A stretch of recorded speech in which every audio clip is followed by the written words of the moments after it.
కేడర్లో జోష్ నింపడం, బీజేపీని టార్గెట్ చేయడం. ఇవాళ ఏపీ పర్యటనకు వస్తున్న రాహుల్. మిగిలింది ఇక 10 రోజులే. జోరు పెంచిన పార్టీలు. నేడు పాలమూరులో కేసీఆర్, సిరిసిల్లలో కేటీఆర్ ప్రచారం.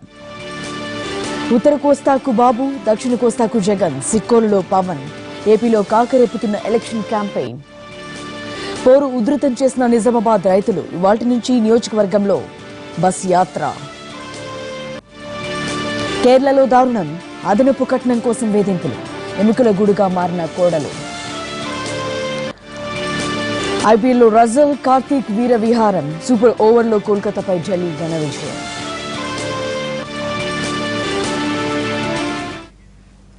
మంగళగిరి టీడీపీ అభ్యర్థి మంత్రి లోకేష్ ప్రచారంలో దూసుకుపోతున్నారు. ఇప్పటికే తన నియోజకవర్గంపై పూర్తి దృష్టి సారించిన లోకేష్ రోజు ప్రచారం నిర్వహిస్తున్నారు. జనాన్ని ఆకట్టుకునేందుకు వినూత్నంగా ప్రచారం చేస్తున్నారు ఆయన. మంగళగిరిలో చేనేత కుటుంబాలను సందర్శించిన లోకేష్ మగ్గం నేసి ఆకట్టుకున్నారు. చేనేత కార్మికులకు టీడీపీ అండగా ఉంటుందని తెలిపారు. గతంలోనూ చేనేతలకు ఆదుకున్న ప్రభుత్వం టీడీపీ ప్రభుత్వమేనన్నారు లోకేష్.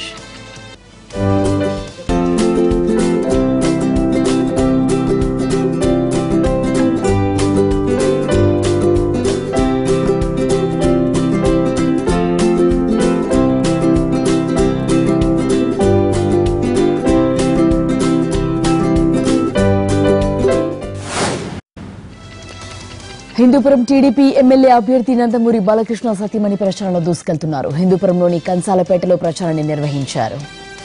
అక్కడ ఉన్న దుర్గాదేవి ఆలయంలో ప్రత్యేక పూజలు నిర్వహించారు. ఆ తర్వాత స్వర్ణకారుల దుకాణంలో బంగారు తీగలను తయారు చేశారు.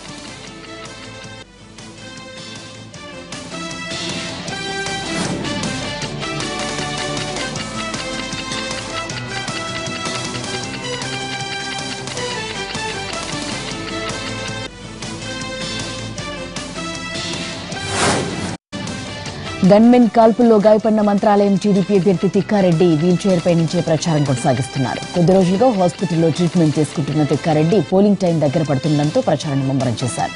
తీవ్ర గాయాలైనా సరే వైసీపీ బాలనాగిరెడ్డి ఓటమి లక్ష్యంగా ప్రచారంలో ఓటర్లకు టీడీపీ చేసిన అభివృద్ధి కార్యక్రమాలను వివరిస్తున్నారు. మంత్రాలయం ఎమ్మెల్యేగా గెలిచి చంద్రబాబుకి గిఫ్ట్గా ఇస్తానని ధీమా వ్యక్తం చేశారు తిక్కారెడ్డి.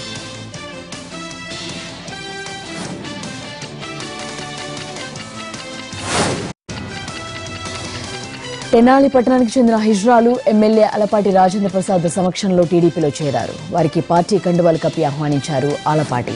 చంద్రబాబు నాయుడు అన్ని కులాలను సమానంగా చూస్తుంటే జగన్ మాత్రం తన సామాజిక వర్గానికి పెద్దపీట వేస్తున్నారని విమర్శించారు. జగన్ బైబిల్ పట్టుకుని తిరగడమే తప్ప వారిని పట్టించుకోరన్నారు.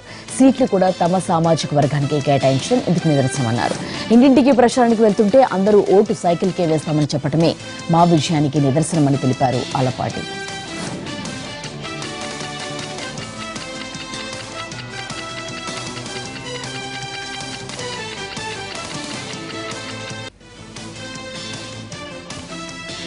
ముఖ్యమంత్రి ఈనాడు మన ముఖ్యమంత్రి చంద్రబాబు నాయుడు గారు. అలాంటి ముఖ్యమంత్రిని ఈ రోజున మనం కాపాడుకోవాల్సిన బాధ్యత. ఎందుకంటే ఈ రోజున మన హక్కుల్ని కాపాడుతూ ఉన్నాడు, మనకు ఆర్థిక వెసులుబాటు కలగజేస్తూ ఉన్నాడు, మనకు సామాజిక న్యాయం చేస్తూ ఉన్నాడు. కాబట్టి ఈ రోజున మనం ఆలోచించాల్సింది ఎలాంటి ముఖ్యమంత్రి మనకు కావాల్సింది, మాటలు చెప్పే ప్రతిపక్ష నేత కావాల్సిందని చెప్పి నేను అడుగుతా ఉన్నా. ఇవాళ ఆయన సామాజిక న్యాయం గురించి మాట్లాడుతూ ఉన్నాడు. 4% కూడా ఓట్లు లేని వాళ్ళకి 50 సీట్లు ఇచ్చిన ఆయన ఇవాళ సామాజిక న్యాయం గురించి మాట్లాడటం ఎలాంటి న్యాయం అని చెప్పి నేను అడుగుతా ఉన్నాను. ఈ రోజున 19 సీట్లు రాజ్యాంగబద్ధంగా ఎస్సీలకు ఉన్నాయి. ఏ ఒక్క సీట్ అయినా సరే బైబిల్ని అడ్డం పెట్టుకుని రాజకీయం చేయాలనే ప్రయత్నం చేస్తూ ఉన్నావు. అవకాశం ఉన్నప్పుడల్లా నువ్వు ఎవరికైనా దళిత క్రైస్తవుకి నిజంగా సీట్ ఇచ్చావా అని చెప్పి నేను అడుగుతా ఉన్నాను.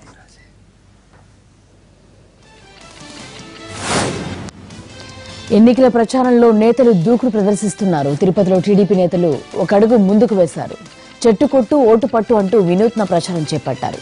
చెట్లు పర్యావరణ పరిరక్షణ కోసమైతే సమాజ పరిరక్షణకు టీడీపీని గెలిపించాలంటూ టీడీపీ నేతలు ఎన్నికల ప్రచారాన్ని నిర్వహించారు.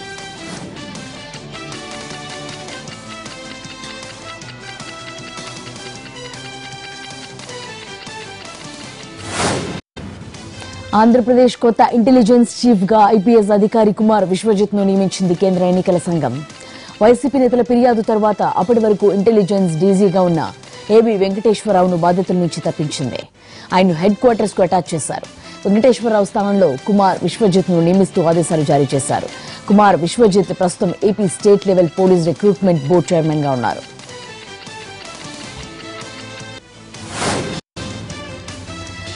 ఎన్నికల వేళ కడప జిల్లాలో తెలుగుదేశం పార్టీకి సీనియర్ నేత సాయి ప్రతాప్ గుడ్ బై చెప్పారు. కొద్ది రోజులుగా పార్టీ కార్యక్రమాలకు దూరంగా ఉన్న ఆయన టీడీపీకి రాజీనామా చేస్తున్నట్లు ప్రకటించారు. ఎంపీ టికెట్ ఇవ్వకపోవడంతో పాటు పార్టీలో తగిన గుర్తింపు లేనందున టీడీపీని వీడాలని నిర్ణయం తీసుకున్నట్లు సాయి ప్రతాప్ వెల్లడించారు. తిరుమల శేషాచల అడవుల్లో మంటలు వ్యాపించాయి. ఇప్పటివరకు 50 హెక్టార్లకు పైగా అడవి మంటల్లో కాలిపోయింది. మంటలను అదుపు చేసేందుకు టీటీడీ 3 అంచెల వాచ్ టవర్స్ ను ఏర్పాటు చేసింది.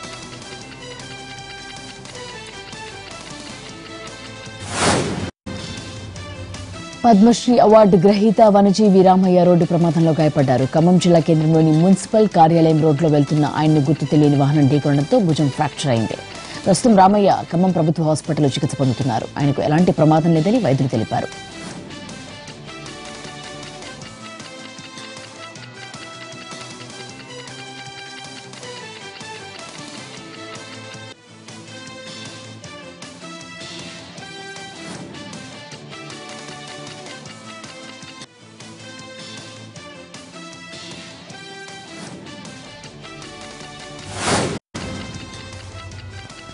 వరంగల్ కాంగ్రెస్ లో ఫ్లెక్సీ చిచ్చుపెట్టింది. ఫ్లెక్సీలో తన పేరు లేదంటూ నేతలు ఘర్షణకు దిగారు. అది కాస్త వ్యక్తిగత దూషణల వరకు వెళ్లింది. దీంతో రెచ్చిపోయిన లీడర్స్ స్టేజ్ పైనే ఒకరినొకరు తోసుకున్నారు.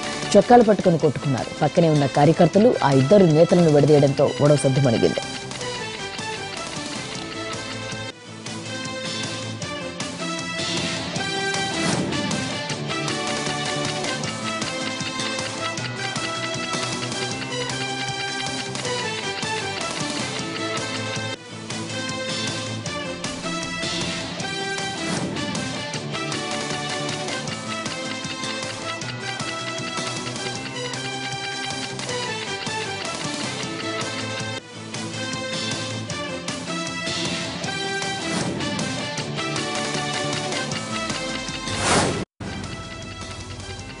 ఆదిలాబాద్ జిల్లాలోని ఓ ప్రభుత్వ హాస్టల్లో మల్లీశ్వరి అనే 4వ తరగతి విద్యార్థిని మృతి చెందింది. వాంతులు విరేచనాలతో అస్వస్థతకు గురైన ఆమెను బోధు ప్రాంతీయ ఆసుపత్రికి తరలించారు. అప్పటికే బాలిక పరిస్థితి విషమించడంతో రిమ్స్ ఆసుపత్రికి తరలిస్తుండగా మార్గమధ్యంలోనే చనిపోయింది. దీంతో అమ్మాయి తల్లిదండ్రులు ఆందోళనకు దిగారు. తమ పాప చావుకు స్కూల్ సిబ్బంది కారణమంటూ మృతదేహాన్ని తీసుకోవడానికి నిరాకరించారు. తమకు న్యాయం చేయాలంటూ ఆందోళనకు దిగారు. కుటుంబంలో ఒకరికి ప్రభుత్వ ఉద్యోగంతో పాటు 2 ఎకరాల భూమి ఇస్తామని అధికారులు హామీ ఇవ్వడంతో పరిస్థితి సద్దుమణిగింది.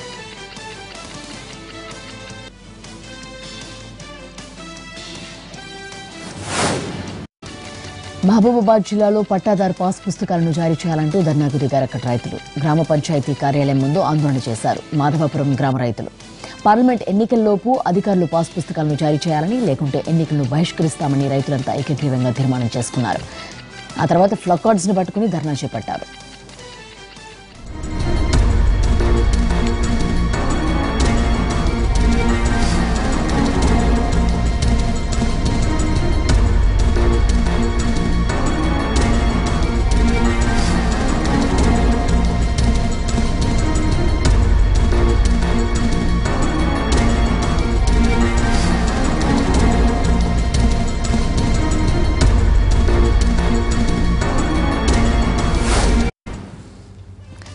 తమ ఓటు నోటుకు అమ్మేది లేదంటూ ఇంటి ముందు బోర్డు ఏర్పాటు చేశాడు ఖమ్మం జిల్లా తిరుమయాలపాలెంకు చెందిన ఓ రైతు.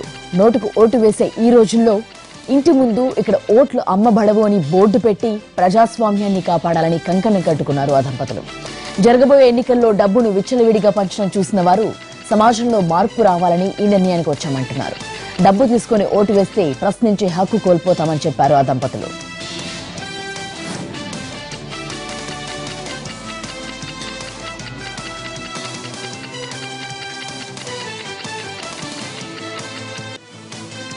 తిరుమలాపాలెం గ్రామం అండి మాది. నా పేరు మధ్యనేని కృష్ణయ్య. తర్వాత మా ఫ్యామిలీ లక్ష్మి, అబ్బాయి అనిలు, మా కోడలు వచ్చి మౌనిక. 4 ఓట్లు ఉన్నాయి మా ఇంట్లో. ప్రతి ఎలక్షన్లలో కూడా అందరూ వచ్చి డబ్బులు ఇవ్వడం ఇది ఓటరు. మాకేమో డబ్బులు తీసుకోవడం ఓటు వేయడం అనేది ఇష్టం ఉండదు. 68లో ఓటు వచ్చిందండి. ఆ రోజు నుంచి ఈ రోజు వరకు అన్నట్టు ₹1 ఎవరి దగ్గర తీసుకోలేదు, తీసుకోవాలనిపించదు.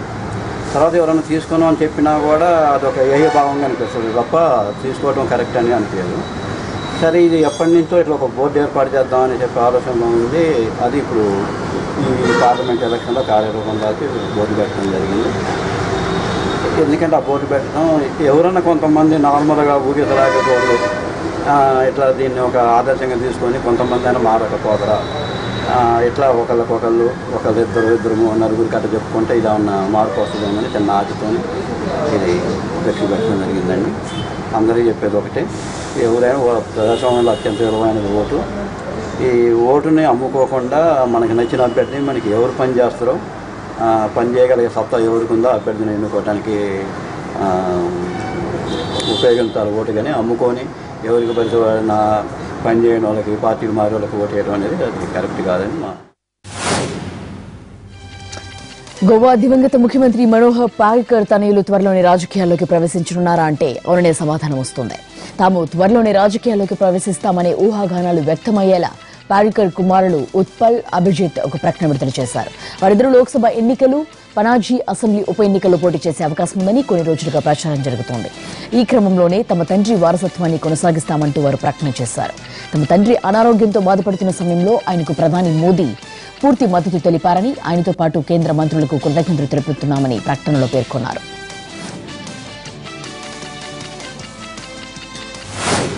న్యూస్ అవర్లో షార్ట్ బ్రేక్.